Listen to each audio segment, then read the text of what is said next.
Boa noite a todos. Então, na aula de hoje nós iremos discutir um pouco aqui sobre a antiguidade e a Idade Média, a história da matemática neste período. Para a gente estar, então, tratando da matemática nesse período, é preciso a gente retomar aqui quais foram as motivações filosóficas dessa época, qual era o cenário, contexto social e político também, em qual região nós iremos tratar especificamente quais eram as questões, né, que eram debatidas nesse cenário, a cultura desse povo. Então, nesse sentido, a primeira coisa que nós iremos, que o texto, né, da Tatiana vem nos convida, é fazer uma desconstrução de alguns mitos, especificamente em torno do pensamento medieval, é, no qual os livros tradicionais, a história tradicional, vem nos dizer que esse período era um período denominado como período da Idade das Trevas. Assim, a história tradicional, ela nos ensina que o papel dos árabes, né, nesse período foi essencial para simplesmente transmitir a matemática grega. E se essa era, então, era marcada pela geometria, ou seja, a matemática grega, como eles podiam, então, ter conhecimentos algébricos significativos se o papel deles era simplesmente transmitir a matemática grega?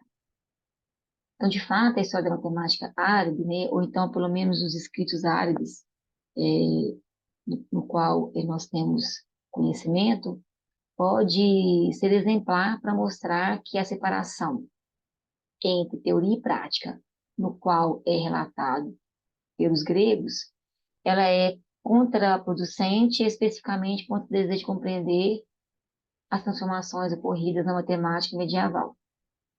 Nesse sentido, como eu disse anteriormente, é necessário a gente compreender o contexto social e político. É, nessa, nesse exercício de desconstrução desses mitos, no qual a história tradicional renomeia, né, nomeia, na verdade, como Idade das Trevas, dentre os matemáticos árabes, né, que ficaram mais famosos, mais conhecidos, nós temos o Al-Zamir, do século IX, uma grande personalidade no sentido do desenvolvimento da álgebra. Mas então, quais conhecimentos algébricos nesse sentido são significativos se o papel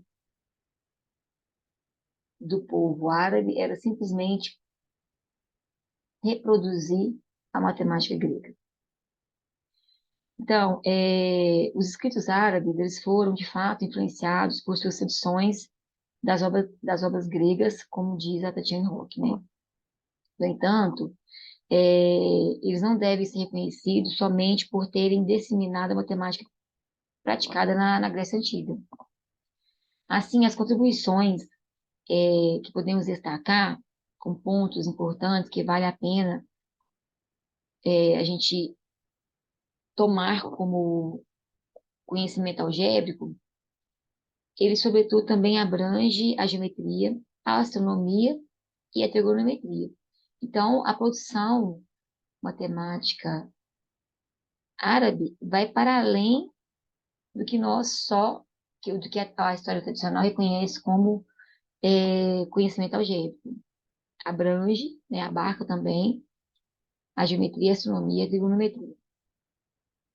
Então, esse pensamento de reprodução de conhecimento grego é um pensamento de tendência eurocentrista, é uma visão tradicional de alguns historiadores. E oferecem aí, eles relatam aí que a matemática medieval, né, nesse período islâmico, já apresentavam, de certa forma, algum desenvolvimento comparável ao da matemática moderna. Mas também uma questão que a gente precisa refletir. Porque sobre quais aspectos essa matemática próxima da matemática moderna, ela foi estudada, pesquisada, se foi especificamente analisando o contexto histórico, social, político da matemática islâmica, ou se foi uma análise a partir do que nós temos hoje, da álgebra que nós temos hoje. Então, a própria história da matemática árabe, ela vai trazer, né, mostrar que essa dicotomia entre teoria e prática, ela, de fato, ela não é produtiva. Então, nessa discussão que nós faremos hoje, nós podemos perceber que não há como separar conhecimento teórico e prático, né? Ou ciência pura e aplicada. É, quando se trata nesses séculos do 1 ao século 4, podemos dizer relacionada à nossa era, ou podemos dizer relacionada aos tempos atuais, ou depois de Cristo, né? Então, o período islâmico, aí, por exemplo, ele foi marcado por práticas sociais e técnicas que levaram a investigações teóricas. Nessa época, o pensamento científico ele era valorizado e podia e devia ser aplicado na prática. Contrário do que é mostrado na história tradicional. Para a gente entender, acho que faz necessário, então, a gente retomar aqui o período alexandrino. Na Idade Média, ela foi marcada pela desintegração do Império Romano no Ocidente, no ano de 476, uma conquista dos tempos posteriores ao Renascimento, conhecido como a Idade da Razão. A época em que a história desses eventos se misturaram muito com a questão da fé religiosa. E aqui, as concepções de prática e de mecânica, elas eram consideradas, como diz a Tatiana Rock, um patinho feio. A ciência grega, como diz as lendas, elas valorizavam as invenções, né? Tínhamos aí Arquimedes, um grande matemático, mas negavam a prática como saber matemático. Então, a mecânica, ela não era considerada como saber matemático nesse período. Então, a cultura grega, ela foi marcada, né, por uma divisão entre saber teórico e saber prático. O Platão, ele é invocado frequentemente com prova de que o homem grego enxergava a matemática como conhecimento superior ao senso comum. Aí, as artes práticas e a mecânica, então, não eram saber matemático. Embora temos Arquimedes aí, um grande engenhoso aí nas invenções nessa época. Como citação aqui, nós temos aqui Plutarco, que ele prossegue citando as origens da mecânica com Eudoxo e Arquitas, e mostrando que Platão investiu contra eles, acusando-os de corruptores e destruidores da pura excelência da geometria, que deveria se ocupar somente das coisas abstratas. E finaliza defendendo a importância da separação entre mecânica e geometria. Por essa razão, a mecânica foi tomada inteiramente distinta da geometria, e tendo sido duramente por longo tempo ignorada pelos filósofos, que acabou sendo vista como uma das artes militares. Embora, então, a prática se fizesse presente, na mecânica, ela era negada como saber matemático nessa época aí. E isso era um pensamento filosófico desse período.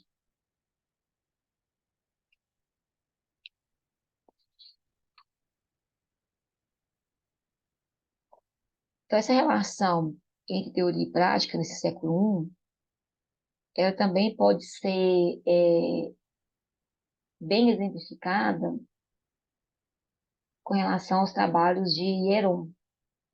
Então, Heron, na história da matemática, ele revela inúmeros preconceitos a partir dos historiadores. Eles relatam, né, que Heron era um homem educado, em um matemático aplicado, engenhoso. No entanto, é reconhecido somente por suas preocupações pedagógicas e pela ligação que estabeleceu entre a prática matemática dos babilônios e as desenvolvidas pelos árabes, pelos renascentistas europeus. Aí, se eu for recorrer à Boia aí, a partir de Rock também, ele afirma que existiam dois níveis de matemática em antiguidade. Uma do tipo clássico, conhecido como geometria, e a outra a prática, melhor descrito como é, geodésia. Então, para ele, essa prática geodésia, ela estava presente entre os povos menos evoluídos, os bárbaros, né? E já a matemática grega, a matemática da geometria, ela seria de tradição grega, aquela que baseada em deduções, em axiomas, em provas, em demonstrações.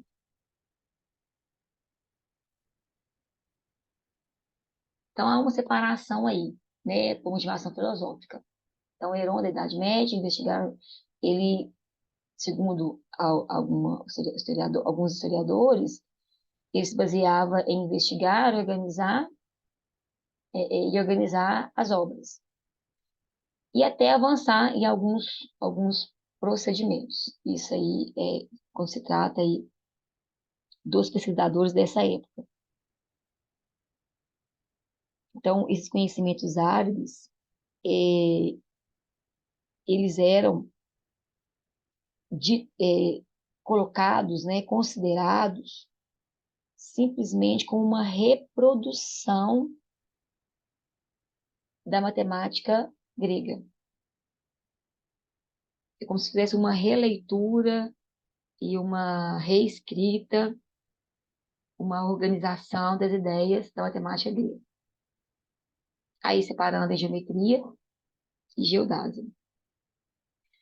Então, para a gente entender isso, aonde fica então a álgebra? Como nós já dissemos lá no início, né?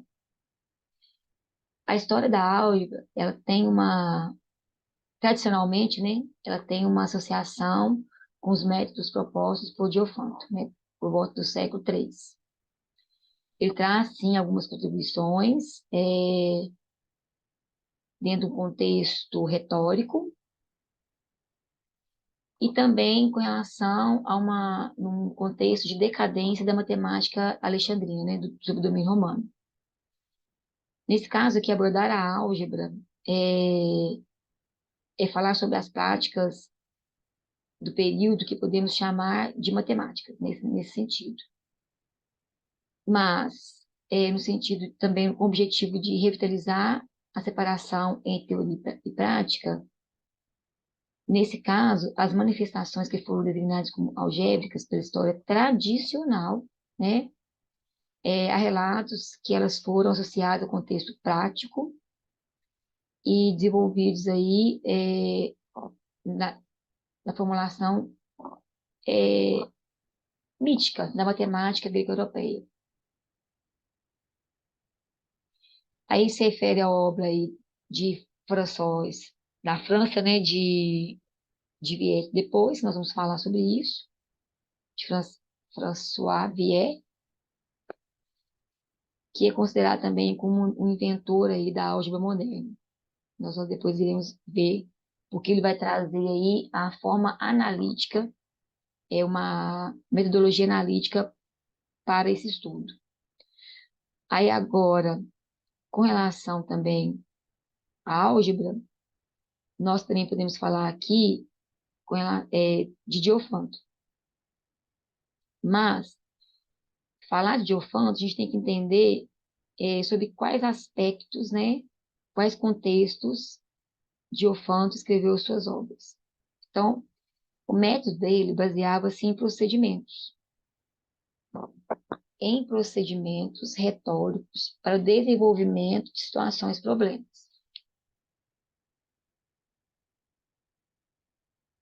Aí, nesse sentido, a constituição aí da álgebra como uma organização de técnicas em torno da resolução de equações, né, que teve seu lugar aí no século IX, com os trabalhos de Alexandre, né, outros matemáticos ligados a ele. Então, o papel dos usuários na constituição de uma teoria das equações.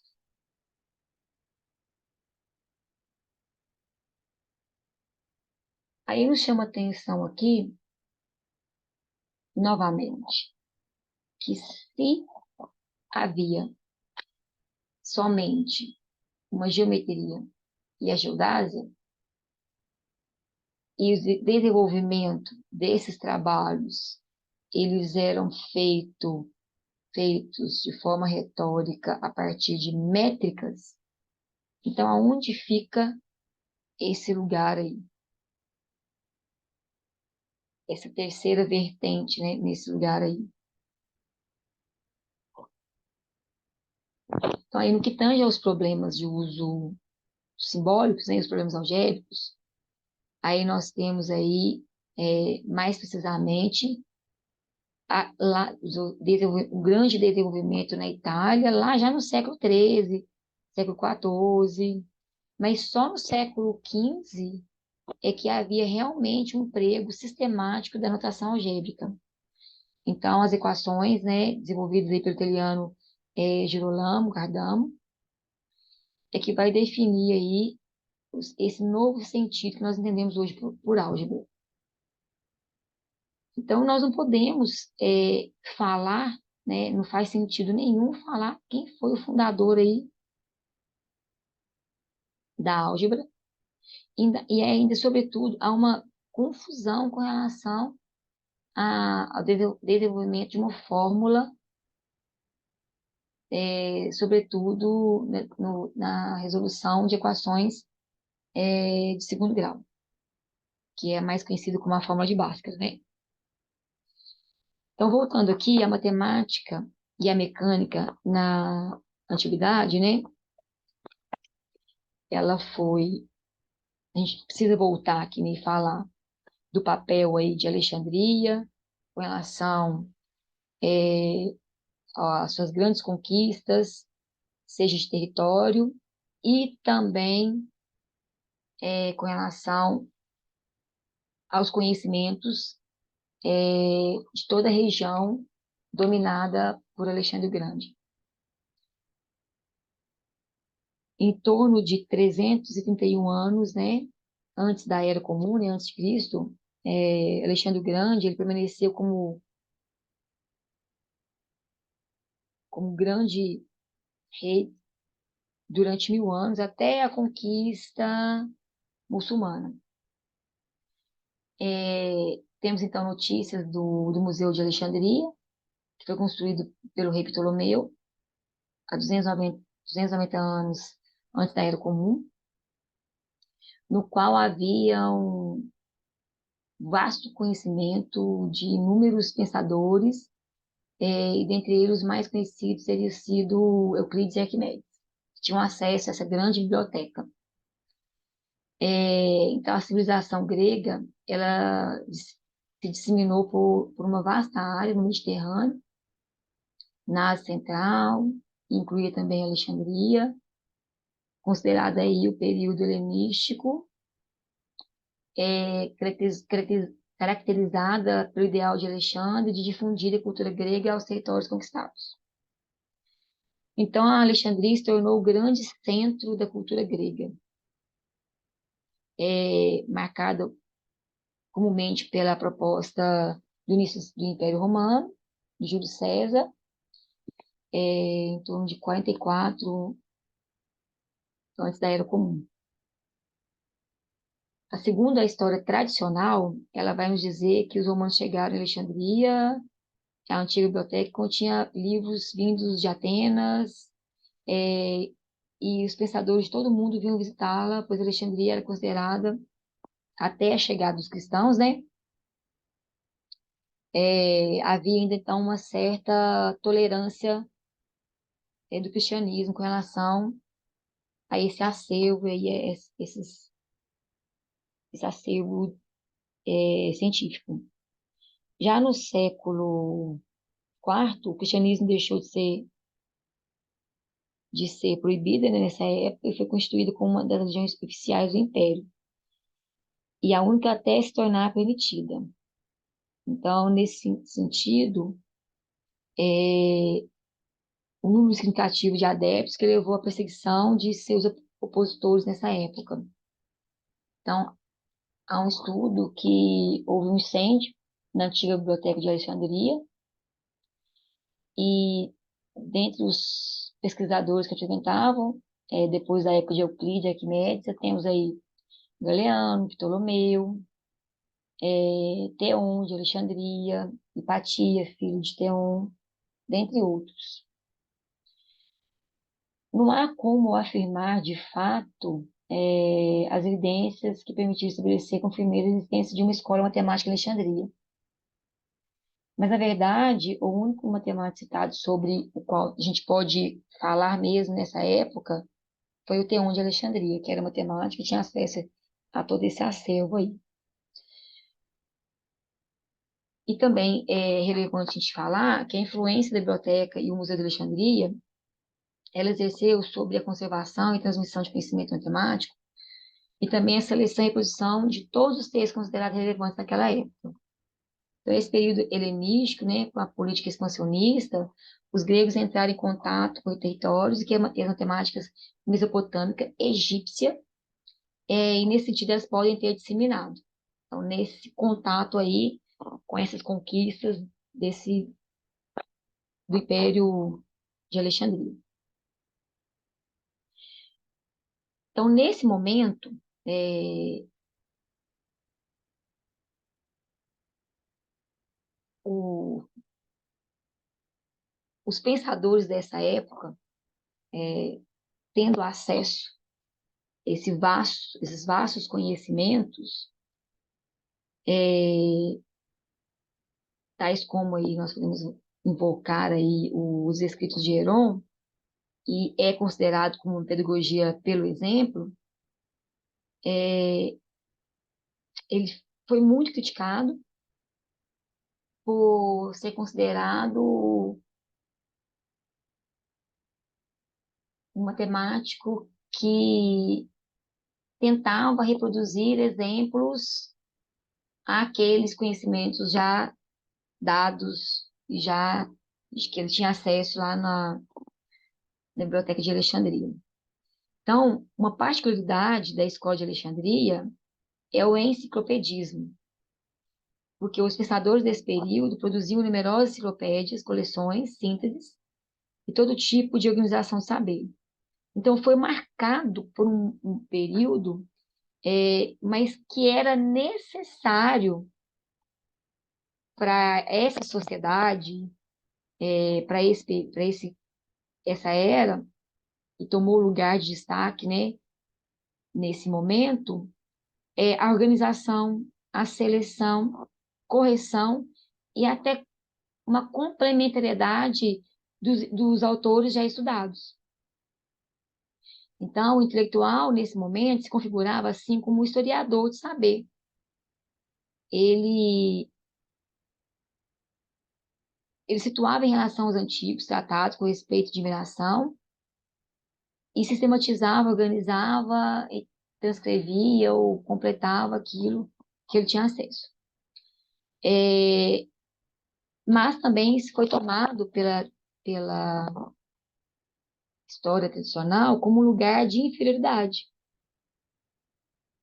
Não havia um lugar de credibilidade com relação a, a esse momento, nesse sentido de organização do conhecimento desse período, né? Isso também não valorizava a mecânica, como saber matemática, como eu já disse para vocês.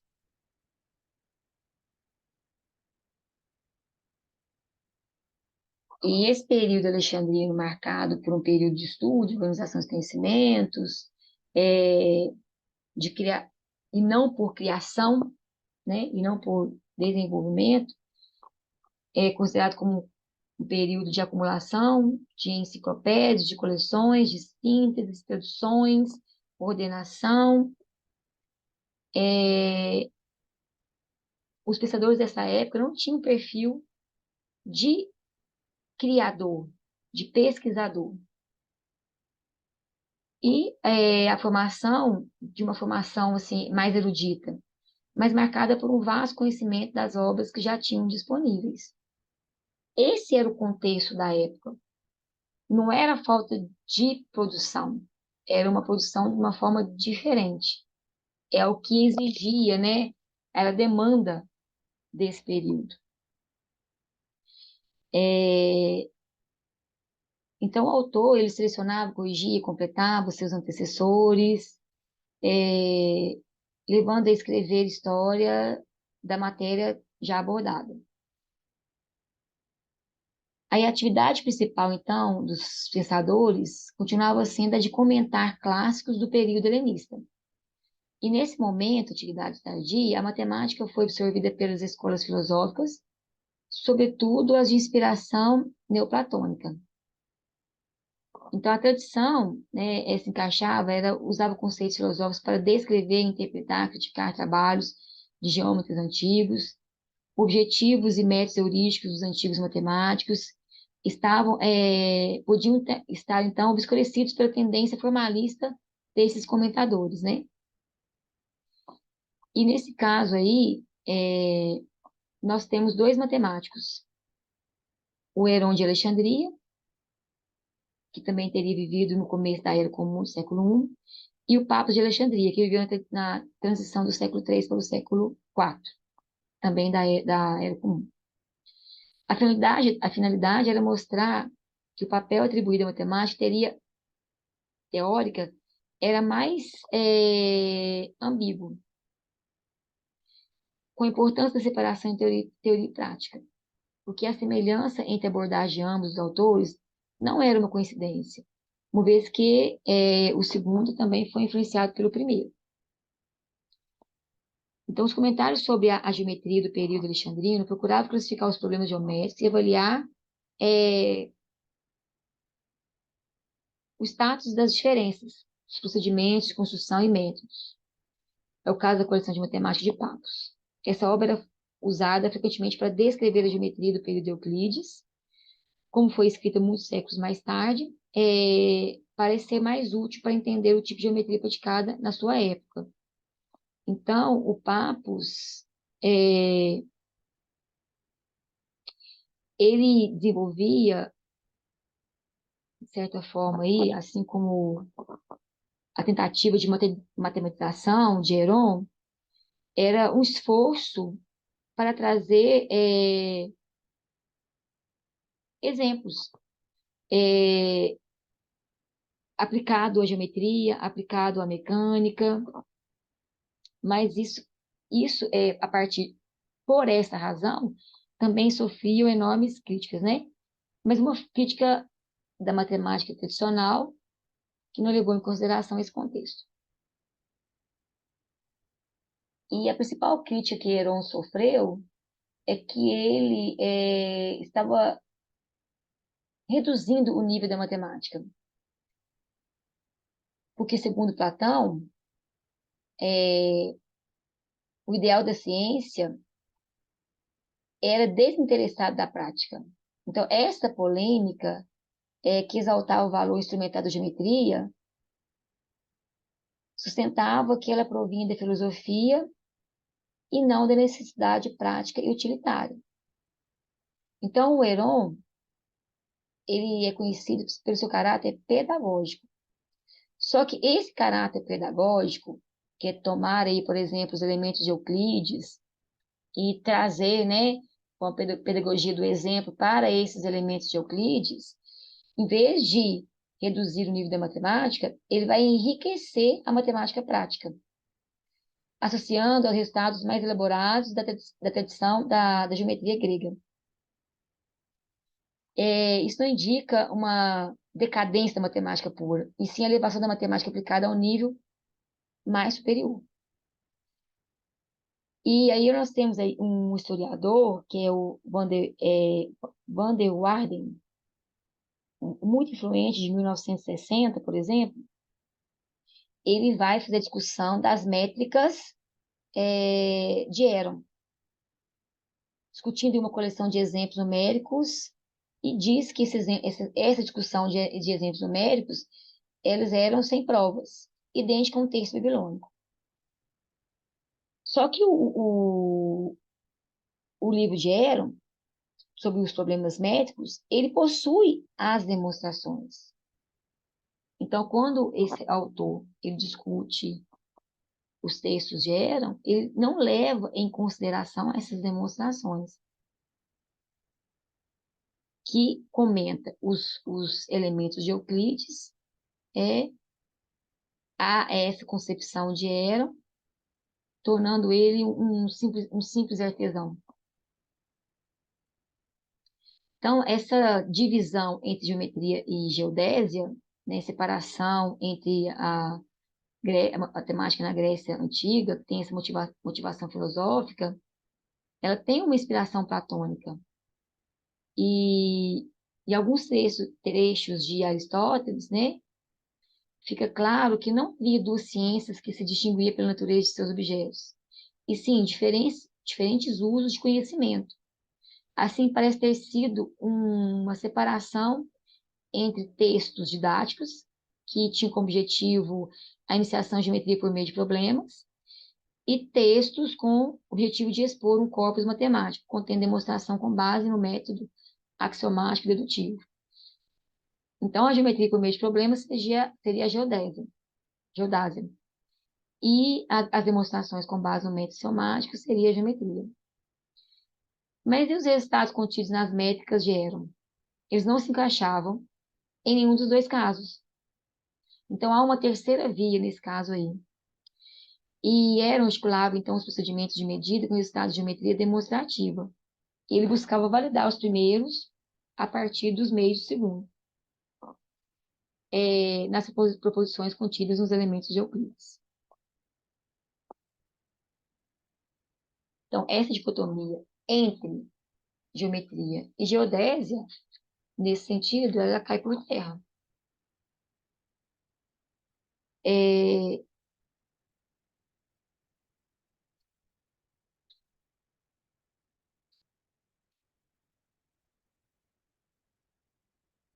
então, as obras de Heron, né, ele não estava nem no corpus só da geometria, nem no corpus só da geodésia, tá?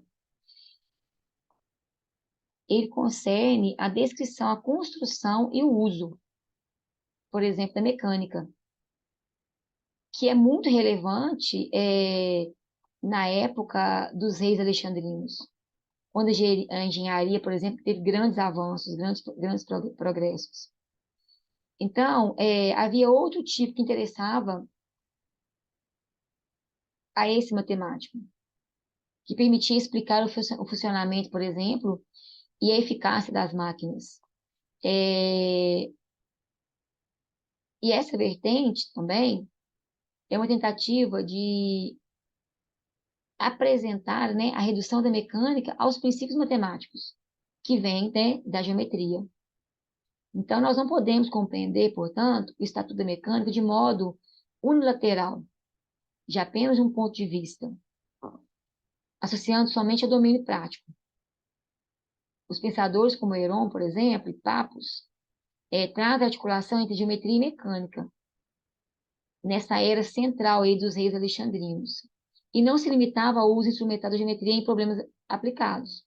Então, os dois, Pappus e o Heron, defendiam a importância tanto filosófica quanto política da mecânica. Então, não dá para separar conhecimento teórico e prático, ou ciência pura e aplicada, nesse século I ao século IV da nossa era, né? Aí, após o Império Romano, a matemática passou a ser vista como um tipo de saber que podia proporcionar resultados práticos melhores a um grau mais elevado de conhecimento. E tinha uma sofisticação intelectual na agrimensura, na arquitetura, na mecânica, que se sobressaiu na sociedade e destacava em alguns perfis profissionais, juntamente com habilidades entre teoria e prática. Então, nesse período romano, o ensino da matemática era subordinado à filosofia ou das artes aplicadas, como a arquitetura, por exemplo.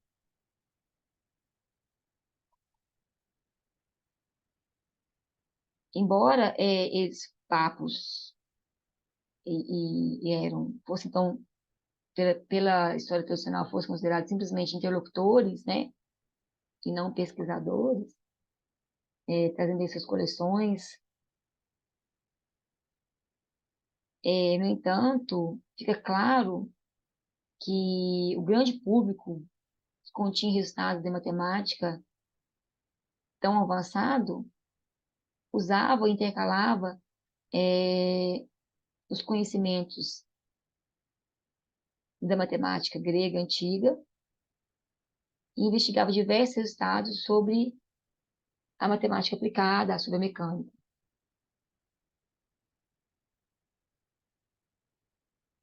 Aí o livro de Papos,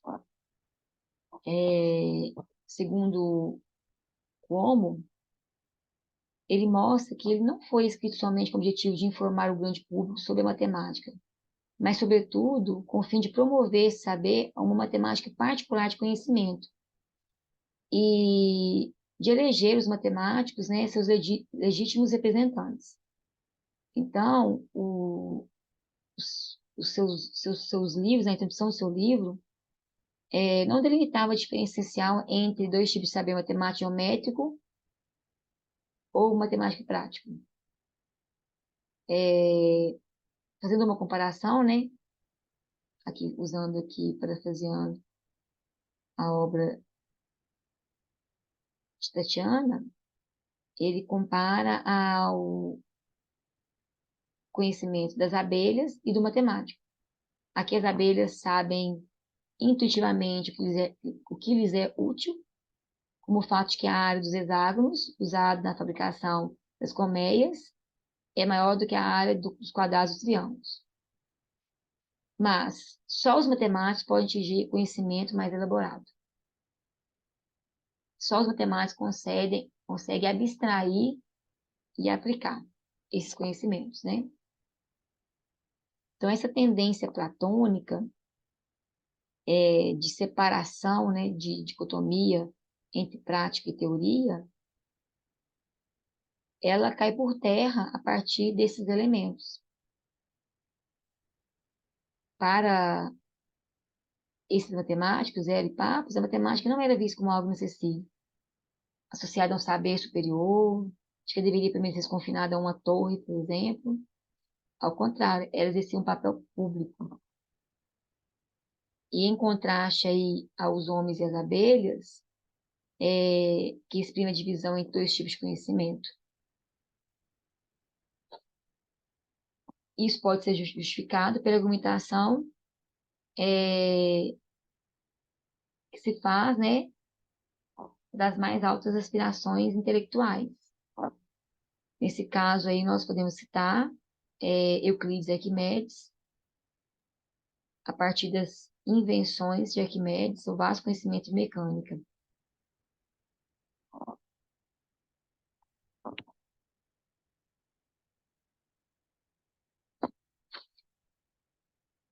Aí, nesse sentido, a ampliação da matemática, do conhecimento de matemática, é que dá fonte para legitimação desse conhecimento.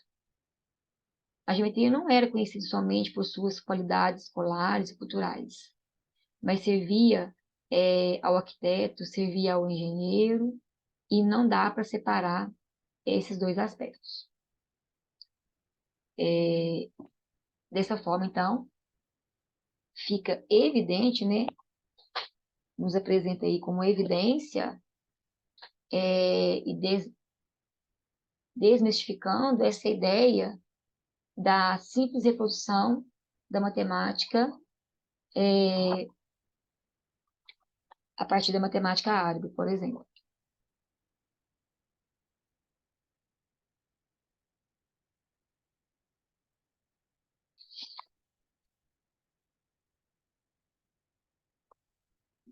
Trazemos também aqui, como exemplo, a aritmética de Diofanto.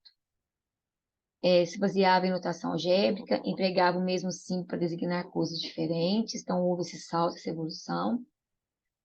No entanto, a abstração não estava presente na obra de Diofanto. Seu método consistia na tradução dos termos numéricos em designações abreviadas. Como citação, eu trouxe aqui o aritmos, que é uma quantidade determinada de unidades diferentes dos números para Diofanto, que são formados de uma certa quantidade determinada de unidades. No entanto, ambos são sujeitos ao mesmo tipo de tratamento. Então, por exemplo, assim como operamos com números, obtemos um terço ou um quarto, podemos obter partes dos aritmóides. A natureza das quantidades desconhecidas e as operações que podemos realizar com elas se baseiam nas propriedades dos números. Ou seja, na resolução de um problema, as quantidades conhecidas e desconhecidas têm o mesmo estatuto, o mesmo caráter. Somente por essa razão será possível introduzir um símbolo para uma quantidade desconhecida. Então, o que a gente está querendo dizer aqui? Que só a partir do momento que a gente consegue conceber uma quantidade conhecida e uma desconhecida e poder operar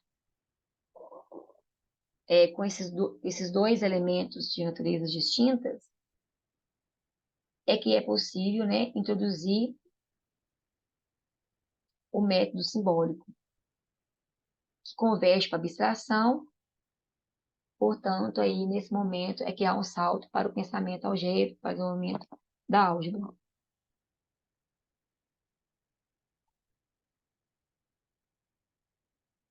Eu trouxe como exemplo aqui, né, um livro de Diofanto do século III.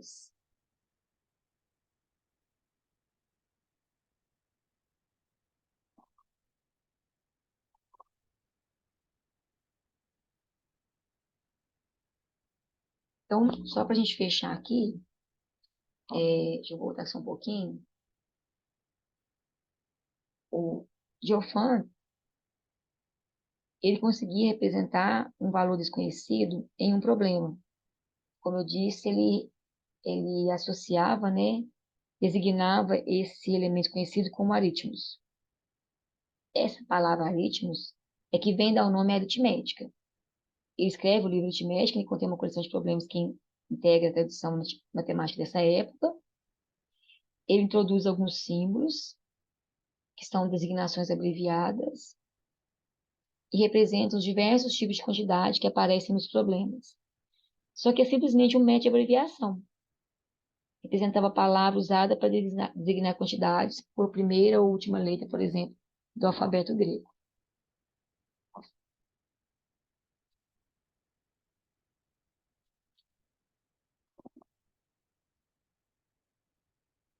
Uma das situações, problemas que ele trazia é encontrar dois números com a soma e o produto dado. Ele considera que a soma é 20, o produto é 96. A diferença, supondo que a diferença dos dois números seja 2 aritmóis. Aí ele começa dividindo a soma dos dois números, que é 20, em 2, obtendo 10. Aí nesse resultado ele considera um aritmói somado somado a um número algébrico e subtraído de, respectivamente, cada uma das suas metades. Aí, com a metade, ele soma 10 e subtrai aí de um aritmóis, mais a metade acrescentada de um aritmos, obtendo 20, que é a soma subtraída, ou seja, que é a soma desejada. Então, os valores procurados, portanto, seriam 10 mais 2 e 10 menos 2, ou seja, 12 e 8. Ele usava para representar a situação problema a partir de símbolos abreviados. Não usa métodos geométricos para operar ou para justificar essas operações, né, a partir de uma construção geométrica. Ele já opera com quantidades desconhecidas. É, ele usa essas quantidades determinada e indeterminada como sujeitos do mesmo tipo de tratamento, ou seja, ele pode operar com os aritmóis também, baseada nas propriedades dos números, né? Na visão de alguns historiadores, o simples fato de ele assumir uma representação para a quantidade desconhecida já é um passo em direção à abstração. E alguns, então, historiadores, alguns pesquisadores, né, da história tradicional, o consideram como o pai da álgebra. Assim como eu disse agora há pouco, né, segundo os estudos aqui, tal como a Tatiana Rock, para que ele possa, para que ele pudesse ser considerado o pai da álgebra, ele deveria trazer, né, essas quantidades no mesmo estatuto e a partir delas conseguir simbolizar para então, né, a uma quantidade desconhecida. Só assim eu poderia chegar a um nível de abstração e considerar então, a partir desse momento, um pensamento algébrico. Nesse caso, então, ele não será considerado pai da álgebra, porque a abstração não estava presente em sua obra, né? Então, as quantidades desconhecidas, elas são abreviadas, mas não são simbolizadas. No caso aqui, os símbolos não são somente abreviações ou notações empregadas. Para facilitar a prática de procedimentos de cálculo e resolução de problemas, o simbolismo algébrico é um tipo de representação que conduz à abstração, que não estava presente na aritmética de Diofanto, tá? Portanto, não posso considerar como um pensamento algébrico. Ele fornecia uma enorme variedade de soluções que funcionava para exemplos particulares, mas não existia um método de solução como o nosso, de modo geral, com auxílio de símbolos para representar os coeficientes e aplicar a todos os exemplos, de modo geral.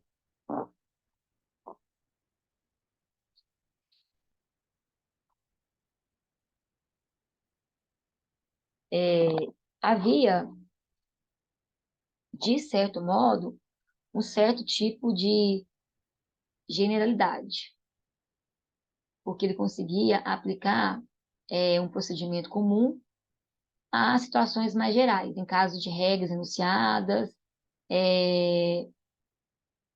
mas não podemos considerar, né, nesse caso, que seria uma abstração. Seria, na verdade, os historiadores consideram isso como uma álgebra rudimentar.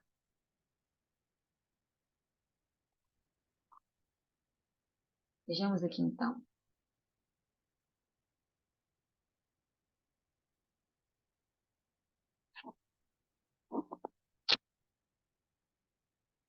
Trouxe para vocês aqui, ó,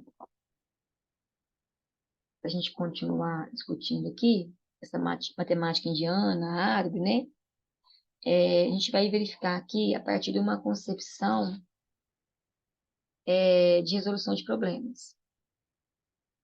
Para isso, a gente tem que ter uma ideia com relação à concepção que nós temos de álgebra hoje e que é diferente do contexto desse matemática que nós estamos mencionando aqui nesse momento. Então, dentro da perspectiva histórica, a noção de fórmula não faz sentido no período de Bhaskara e nem para os percussores após pós-Bhaskara, nem para os matemáticos que vieram após ele. O significado de equação, resolver uma equação nesse período, é muito diferente do que nós usamos hoje. Os problemas, no caso, eram expressos em versos. Há,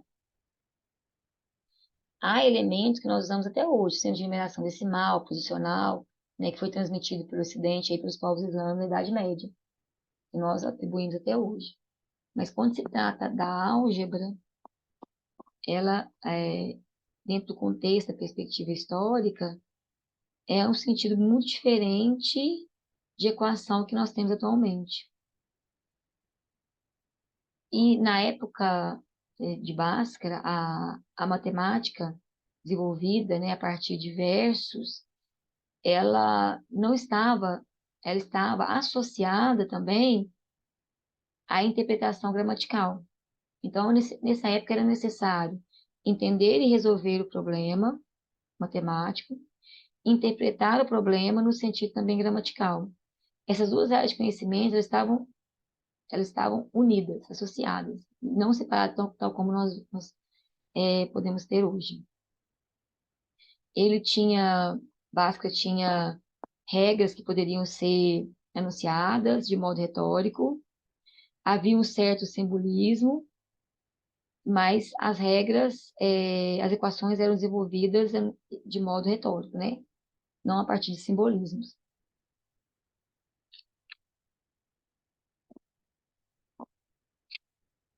Vou ver tudo você também.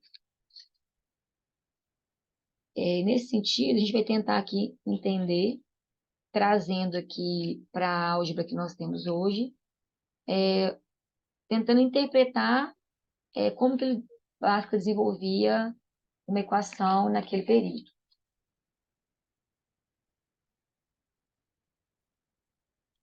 O modo de como era enunciado um problema seria: de uma quantidade, tiramos ou adicionamos a sua raiz, multiplicada por um coeficiente, e a soma ou diferença é igual a um número dado. Então, um exemplo. Agora, a tradução do método de Bhaskara em nossa notação, vou tomar o seguinte exemplo. De um enxame de abelhas, tome a metade e depois a raiz. Esse grupo extrai o pólen, desse grupo extrai o pólen de um campo de jasmins. 8 nonos do todo flutuam pelo céu. Uma abelha solitária escuta seu macho dormir sobre uma flor de lótus. Atraído pela fragrância, ele tinha se deixado aprisionar na noite anterior. Quantas abelhas havia no enxame? Então, como eu disse, né, era uma matemática, situações problemas a partir de versos, e agora a gente vai tentar interpretar para a situação dos dias atuais. Eu tomei aqui novamente o exemplo, para a gente comparar o exemplo com o nosso simbolismo.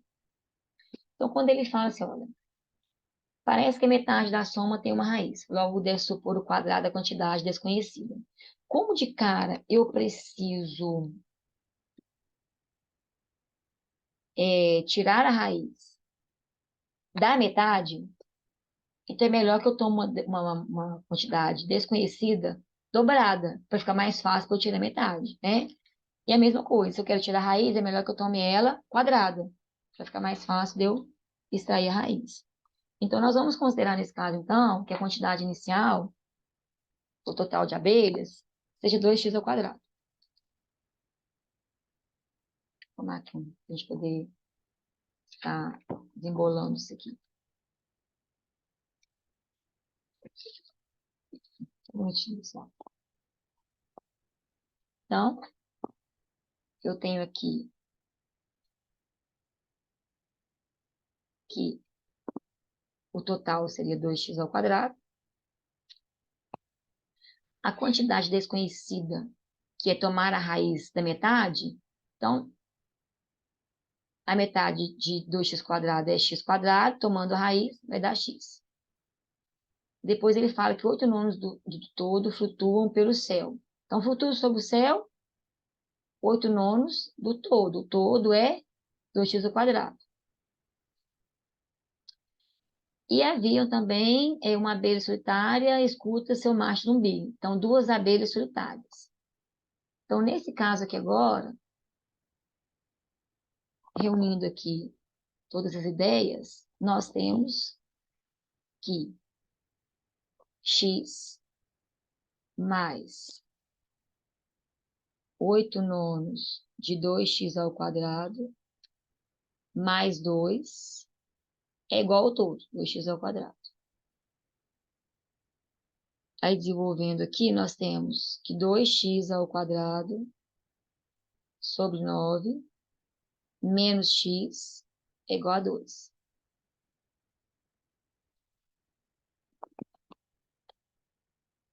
Aí, também organizando de uma maneira que fica melhor aqui para a gente compreender os coeficientes. Então, 2x ao quadrado menos 9x é igual a 18. Então, chegamos aqui a essa equação. Daí, nós temos o seguinte. De forma retórica, ele fala que é necessário a gente... Deixa eu ver se eu coloquei aqui no próximo aqui. Sim. Então, nós temos aqui, ó, 2x ao quadrado menos 9x igual a 18. Então, para resolver de forma retórica, né, ele considera aqui 4 vezes o número de quadrados. Então, você tem 2x ao quadrado, 4 vezes o número de quadrados seriam 8. Então, 8 vezes 4, 16. Então, 16x ao quadrado. Para meter 16x ao quadrado, tomando o 8, então nós temos que multiplicar a equação toda por 8. Então, 16x ao quadrado menos 72x é igual a 144. Aí a quantidade desconhecida, ou número desconhecido simples, que é o termo do meio, termo médio, a gente precisa adicionar. Então, nesse caso aí, aliás, antes de a gente adicionar, antes da gente pensar nesse termo médio, primeiramente aqui, eu tenho que pensar que o objetivo dele é eliminar o termo do meio. E para mim manter esse equilíbrio aí dessa equação, então, nesse caso, tomando aqui, eu tenho que vai ficar 16x ao quadrado menos 72x mais 81 é igual a 144 mais 81. Ou seja, 16x ao quadrado menos 72x mais 81 é igual a 225. Então, na verdade, usando o processo, o método de eliminar o termo médio, que é um procedimento de redução algébrica, o que nós estamos querendo mesmo é completar quadrados. Nosso objetivo aqui é completar quadrados. Então, completando quadrados aqui, nós temos, pelo trinômio quadrado perfeito, 4x menos 9 ao quadrado é igual a 225. Ou seja, 4x menos 9 ao quadrado é igual a 15 ao quadrado. Tirando a raiz quadrada de ambos os membros, 4x menos 9 é igual a 15. Então, 4x é igual a 24. X é igual a 6. Então, eu acho que é o valor de x, mas a pergunta não era o valor de x. A pergunta seria com relação ao número do enxame, que é o total de abelhas. Então, o total seria 2x ao quadrado, 2 vezes 36, 72. embora a gente consiga traduzir, né, esse passo a passo desse procedimento de Bhaskara para a nossa álgebra que nós usamos hoje, é, ainda não há um emprego aí de fórmulas para resolver esse problema. É isso que traz para a discussão. E o texto traz para a discussão que a fórmula de Bhaskara não é de Bhaskara, até porque ele nem usava esse procedimento.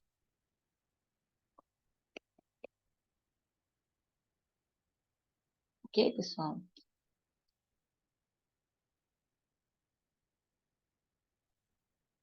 Então, vale ressaltar aqui que, dentre a singularidade árabe, nós temos lá que o Islã nasceu em Meca e se estendeu muito rapidamente em direção ao Egito.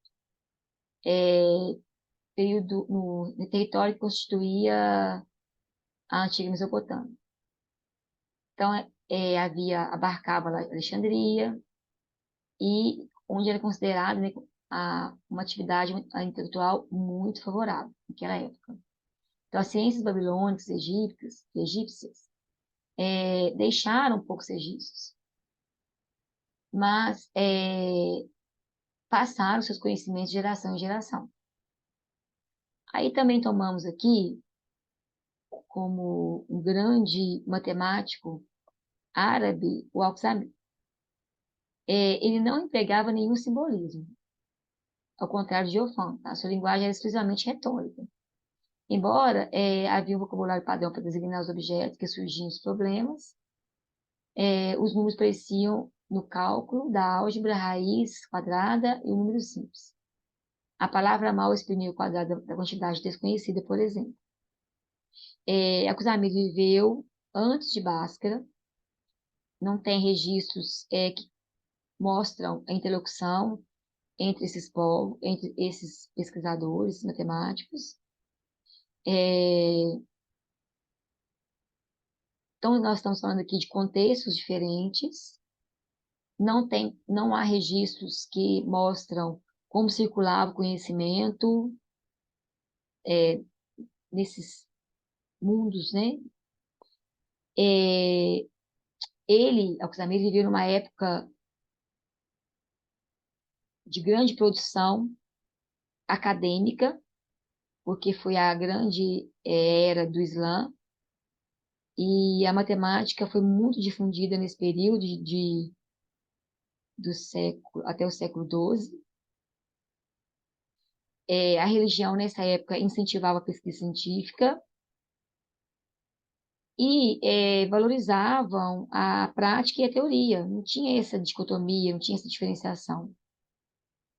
E isso, como eu já disse anteriormente, fez com que não decaísse o conhecimento matemático. Pelo contrário, ele foi desenvolvido com grande força.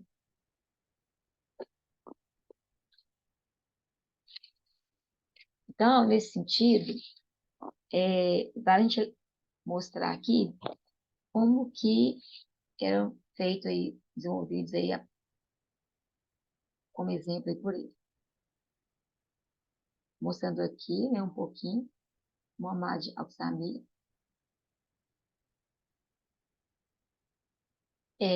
Vou tentar ampliar para vocês verem um pouquinho, mas está um pouquinho distorcidos.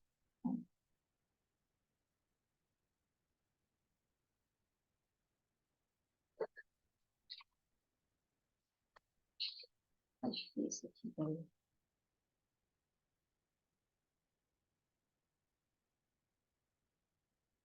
Tá. Então, dentro da tradução do Samir, nós temos que ele chamava de Haddad, o número, uma quantidade desconhecida, aliás, quantidade conhecida, seria o termo independente, né? Por exemplo, a letra C.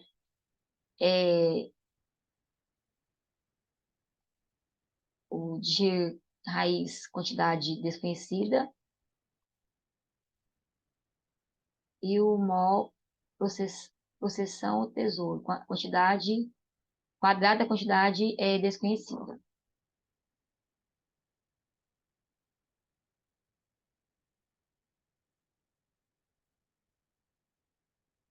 a partir disso, era possível enunciar alguns casos e regras, e aqui nós temos alguns deles. Primeiro, quadrados iguais a raiz. Ax quadrado igual a bx. Ax quadrado igual a bx é traduzido para a álgebra que nós temos hoje, tá? Quadrados iguais a um número. Raiz iguais a um número. Quadrado e raiz iguais a um número. Quadrados e um número iguais a raiz.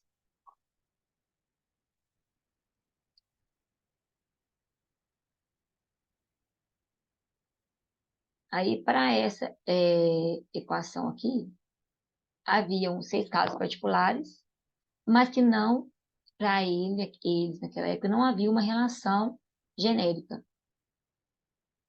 tal como nós temos hoje, com a partir dos coeficientes, quantidades arbitrárias para esses coeficientes. Então, cada caso era tratado a partir daqueles exemplos. Então, qualquer outra equação, ela deveria ser reduzida a algum daqueles outros exemplos para desenvolver a partir do método numérico descrito por ele. Vamos dar um exemplo aqui do quarto caso. O mal e 10 dir igualam a 39 dinares. Então, o que seria isso? O quadrado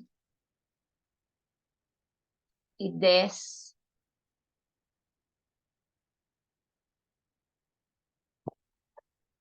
raízes desse quadrado é igual a 39. Traduzindo para a nossa linguagem, x ao quadrado mais 10x é igual a 39.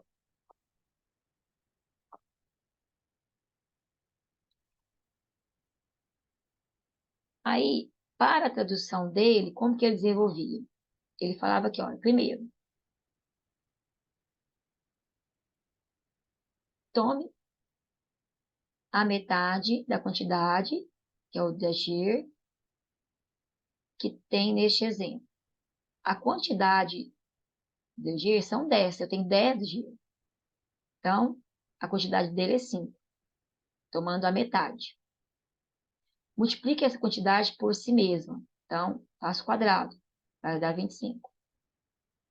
Soma o resultado com o Haddad. Haddad eu tenho independente, que é o 39. Então, 25 mais 39, que vai dar 64. Extrai a raiz quadrada do resultado. Raiz de 64 é 8. Subtraia desse resultado a metade dos DG. Então, é 8 menos 5, 3. 3 é a solução para o problema. Então, diferente da matemática grega, o procedimento, ele não vai servir para validar a solução. A matemática árabe não havia essa necessidade de legitimar e provar que isso é verdade.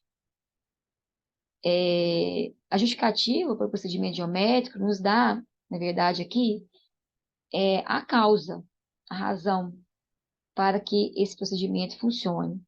Então, a forma geométrica de justificar, vou pegar aqui, ó, seria o seguinte. Considere, então,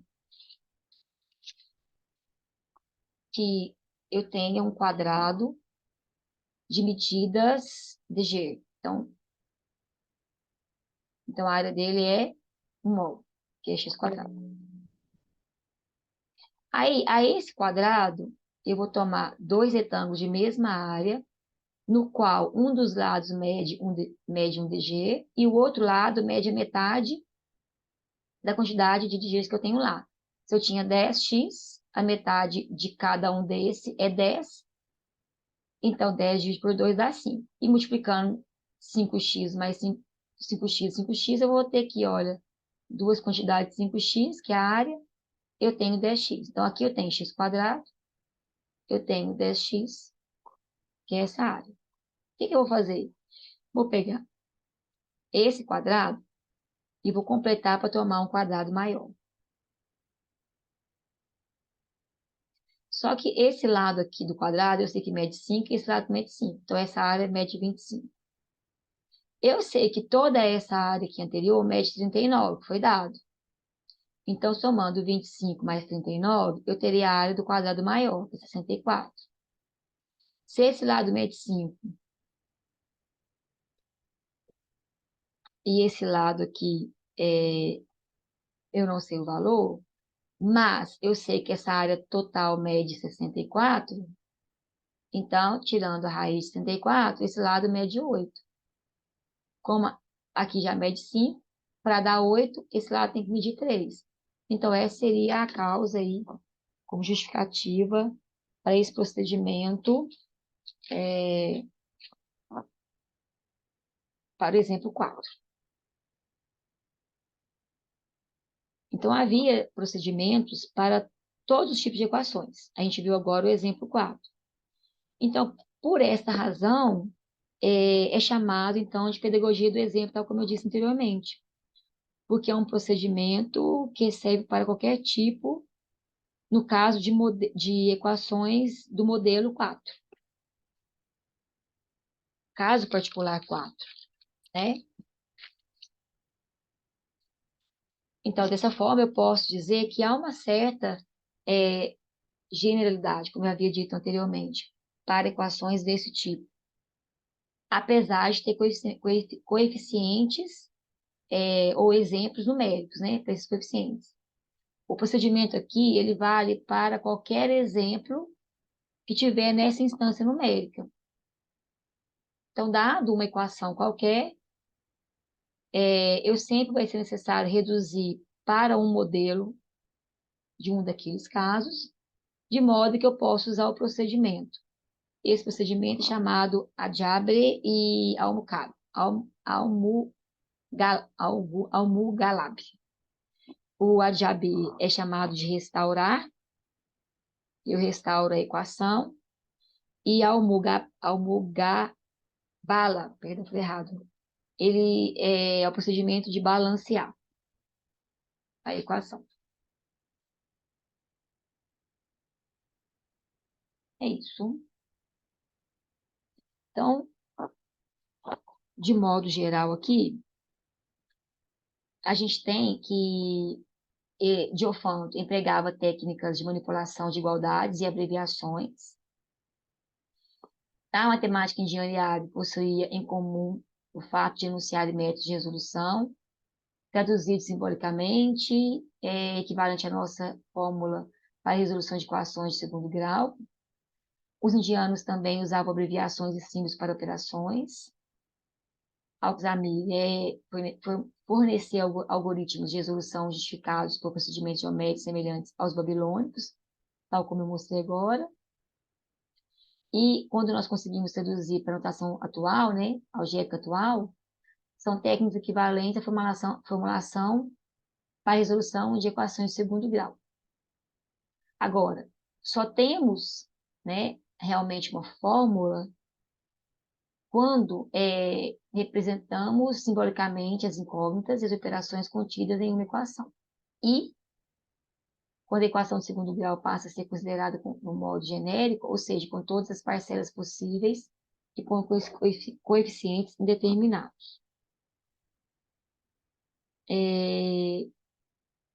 Vale ressaltar que na época do Renascimento, no século XV e século XVI, a álgebra, essencialmente a álgebra árabe, né?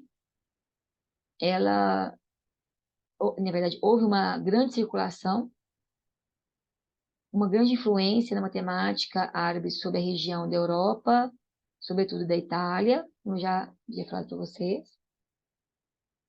Já existia um simbolismo, mas que não havia unificação. Em determinadas regras eram desenvolvidas para certo tipo de equação. E os símbolos em determinada região era um modelo, alguns símbolos, mas não era unificado. Em outras regiões haviam outros símbolos. Uma forma de mostrar, por exemplo, o simbolismo, eu tomar aqui, por exemplo, se eu falar que a raiz é determinada pela letra R, por exemplo. O quadrado pela letra Q. Opa, o cubo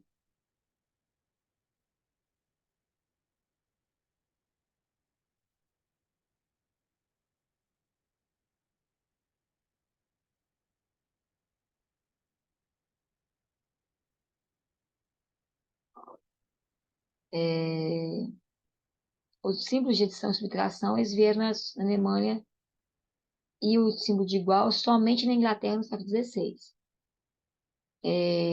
Então, tomando como exemplo aqui a equação 2x ao cubo menos 4x ao quadrado menos 3x igual a 6. Eu tenho, se eu falar que o cubo é b, então é 2b menos 4, o quadrado é aqui, menos 3, a raiz do quadrado é r, então menos 3r. Não tinha igual, mas vamos deixar assim, né? Misturando todos esses símbolos, todas as épocas, é igual a 6.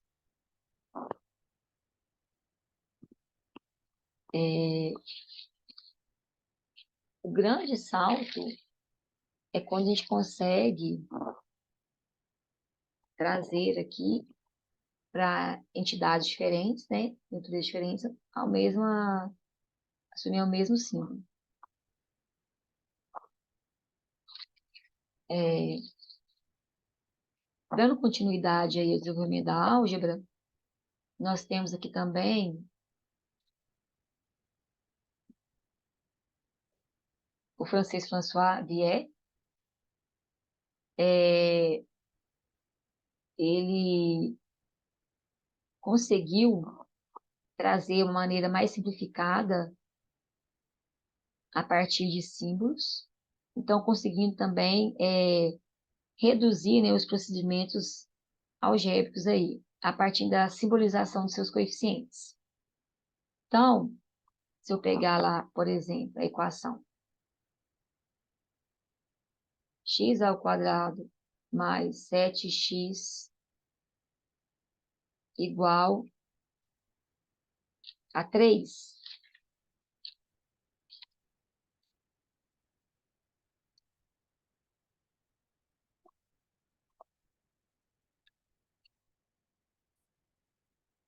o que Vier traz para a gente?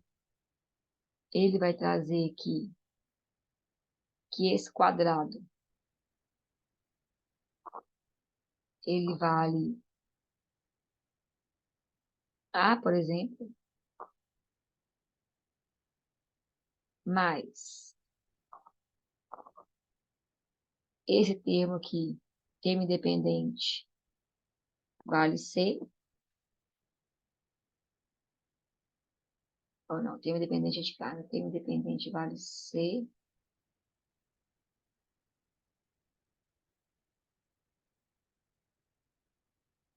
e no caso aqui, o valor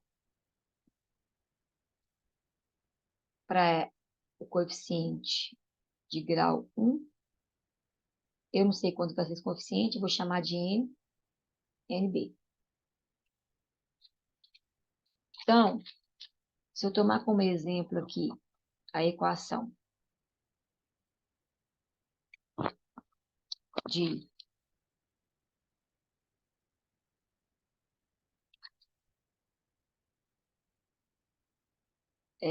B é igual ao número B, o B é o valor desconhecido, então, se eu falar assim, 10 quantidades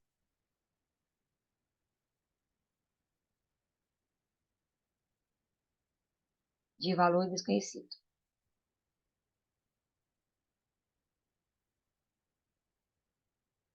Então, 10b.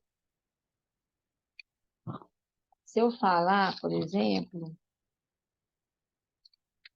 que eu tenho 21 e que o quadrado do b é a letra Q.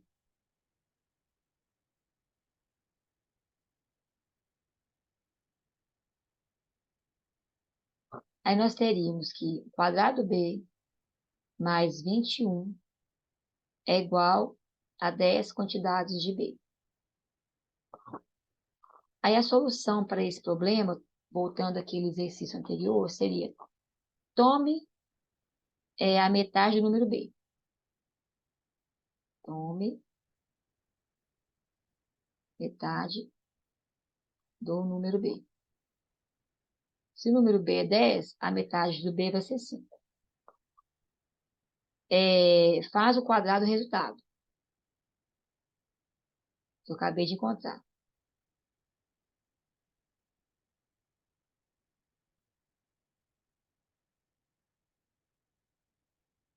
É igual a 25. Subtrai desse valor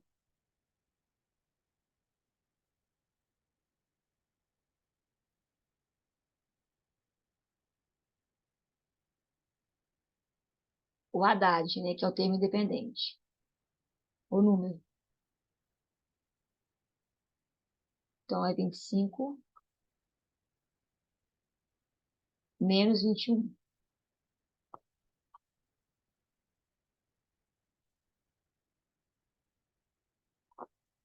Depois, determine a raiz do resultado. Então, se o resultado disso aqui é 4, então a raiz de 4 é 2. Depois, subtraia desse valor o número, que é o de G, que é o número de B. Então, subtraia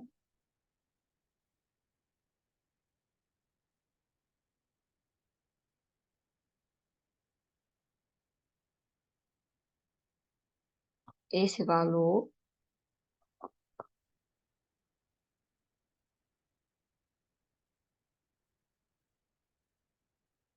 da metade de B. Se B é 10, então eu vou pegar a metade de 5 menos 2, que vai dar 3. Aí, então, tal como nós já tínhamos resolvido, então o valor é quanto? O valor é 3. Esse é o valor desconhecido. Então, nesse caso aqui, eu posso falar, então, que, olha, aqui, ó, é a metade do valor. Então, se eu falar que esse valor aqui, ó, é o n, então é n sobre 2. Menos, nós tiramos a raiz, que é esse espaço aqui, ó. Raiz de quem? Da metade, do quadrado da metade desse n quadrado. Então, ficou n sobre 2 elevado ao quadrado, menos o valor c, que é o termo independente. Tudo isso me deu o valor de quem? O valor da raiz. E quem que era a raiz? A raiz é o b. O b era a raiz. O a era quadrado da raiz. Então, agora, quando eu conseguir simbolizar os coeficientes, eu consigo criar o quê? Uma fórmula para o procedimento. Então, a partir da simbolização dos coeficientes, é que houve um grande salto para a formulação, no desenvolvimento e na resolução das equações. Isso, e Viette conseguiu fazer isso, conseguiu simbolizar esses coeficientes. Ele designava, né, pelo mesmo símbolo, a quantidade e o seu quadrado. Então, nesse caso, ele conseguia designar com o mesmo símbolo a quantidade e seu quadrado. Aí, Se ele falasse, então, que a raiz era b, o seu quadrado era b elevado ao quadrado. E esse simbolismo desses coeficientes é que permitiu o desenvolvimento da fórmula. Então, se hoje nós temos ax quadrado mais bx mais c igual a zero, então, a partir de agora, com esses coeficientes a, b e c, a gente pode atribuir de maneira arbitrária. Naquela época não poderia ser, porque naquela época não tinha valores negativos, né? Só valores positivos. Mas hoje, atribuindo de valores arbitrários, nós conseguimos, então, obter uma equação e descobrir o valor indeterminado, desconhecido dessa equação, que é o valor do x. Né? E, portanto, atribuindo esses valores para A, B e C, a partir do momento que atribuímos os coeficientes, podemos encontrar esse valor desconhecido, que não é arbitrário, e determinar, então, a partir da resolução de uma equação, o qual nós conhecemos os coeficientes. E, nesse momento, é que nós temos, então, o surgimento da álgebra a partir de Vier. Certo? Para essa natureza distinta entre coeficiente e termo indeterminado, né, que seria a incógnita da equação, que são simbolizados, é que eu consigo dar um salto epistemológico bastante sofisticado aí na resolução das equações e chegar no método analítico proposto por Vier que nós temos hoje. E esse método analítico nada mais é do que, a partir de um dado problema, a gente consegue admitir que essa quantidade que nós chamamos de x, admitir que ela seja conhecida, operar com essa quantidade, atribuindo todas as regras das operações para dos números, e com essas quantidades a gente consegue desenvolver e chegar no resultado da incógnita, do valor desconhecido. Essa escrita e assumindo esse valor da incógnita, um valor conhecido, é que é um método analítico proposto por Vier. A partir daqui, então, nós temos aí a popularização da álgebra, proposto por Descartes, que é o que nós iremos ver posteriormente. Ok, pessoal? Depois nós podemos discutir um pouco mais. Um abraço.